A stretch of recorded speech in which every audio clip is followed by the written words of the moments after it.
Ես որպես նախկին մարզաշխարհի ներկայացուցիչ չէի կարա աջակցություն չհայտների, որովհետև ես սովետական միության ժամանակ եմ եղել մարզիկ, բայց այսօրվա մարզաշխարհը, որ 2000 թվականից Գագիկ Ծառուկյանն ղեկավարում Օլիմպիական կոմիտեն, իմ համար էդ է զարմանալին, ոնց այդ աշխարհի օլիմպիական չեմպիոն տղերքը այսօր լուր, մունջ նստած են ու մի հատ տեղներից չեն շարժվում, էլի, այս անարդարության դեմ, որովհետև ես գիտեմ, որ մարզիկը, որ մտնում է պայքարի մեջ, միշտ արդարացի որոշում է ցանկանում իր հանդեպ։ Այսօր Օլիմպիական կոմիտեի նախագահի հանդեպ անարդարացի որոշում են կայացնում ու զարմանում եմ, որ այդ մեր հանճարեղ մարզիկները, ովքեր հնարավորություն ունեն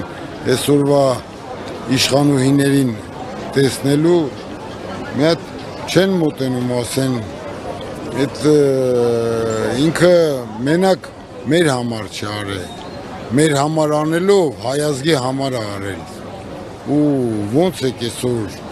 այդ ձեռնարկությունները, մարզահրապարակները բան փակում, որ վաղը մենք չկարողանանք մեր ազգին ներկայացնենք։ Այդ է ցավս, որ մեր այդ հանճարեղ մարզիկները այսօր լռում են։ Հետո մի կողմից էլ նայում եմ մարդիկ կան, որ ասում են ինձ թուրք են ասում, ես չեմ վիրավորվում, ես ուզում եմ մի հատ իրական դեպք պատմեմ իմ կյանքից, որ տեղի է ունեցել 1986 թվականին, որ առաջի անգամ բարեկամքի խաղեր էին անցկացվում։ Մոտեցանք հյուրանոցում, մոտեցա վերելակին, որ նստեմ, տեսա թուրքեր են կանգնած,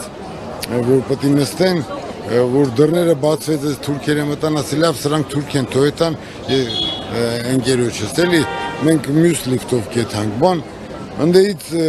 մի հատ թուրք, թե վիրավորվեց, թե ինչ արեց, ֆռած ինձ, թուրքը դու ես, արասի չէ, ես հայ եմ, դու ես թուրքը, ես թուրք չեմ, ասում եմ, բա ինչ ազգ ես, հա Թուրքիայից եմ, ինչ ասացս,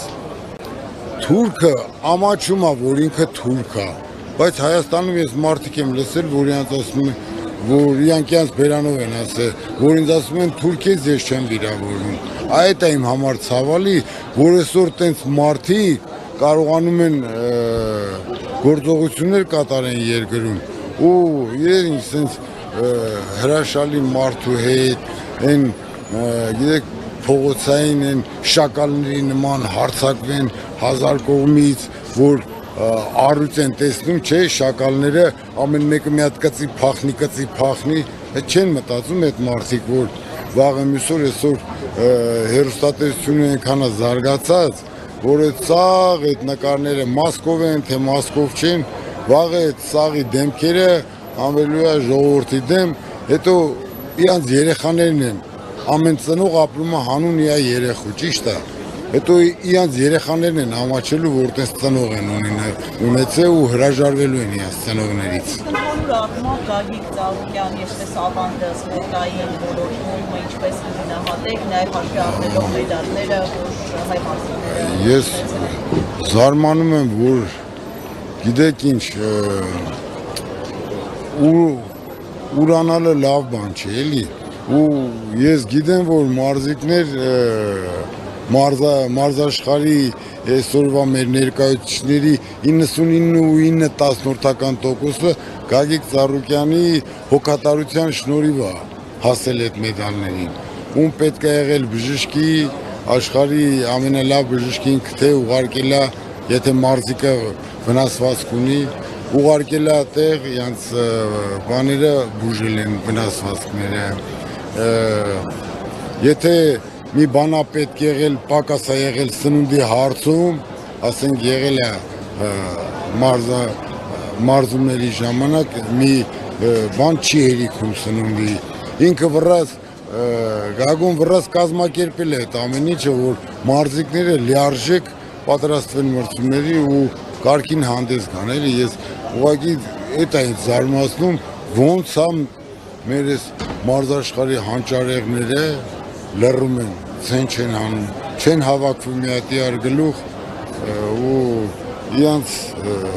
բանը բողոքի ձայնը արտահայտում։ Իսկ այդ լռությունը դուք ինքներդ որպես նաև սպորտսմեններ ինչով եք պայմանավորում, հաշվի առնելով այն մեծարանքը, որ տարիներ շարունակ պարոն Ծառուկյանը ցուցաբերել է սպորտ աշխարհի նկատմամբ, նվերներ, պարգևներ միշտ ուշադրության կենտրոն, քաղաքական հետապնդումից են վախում, անտարբեր են, ինչու են այսպես։ Վայ, այդ հարցին ես չեմ կարող պատասխանեմ, գիտեք խի, որովհետև այդ իրանք պետք է պատասխանեն, էլի, ինչն է պատճառը, որ ասենք երբ որ պետք է պարգևատրվեն, երբ որ պետք է մեծարվեն, բան, պարոն Ծառուկյանը իրանց համար ամեն ինչ է։ Այսօր լռում են, մի հատ ձեն չեն հանում, այդ ես չեմ կարող իրանց տեղը պատասխանեմ, այդ յուրաքանչյուր այդ մարզիկը, մեր հայազգի ճանաչված մարզիկը ինքը պետք է պատասխանի տա դրան։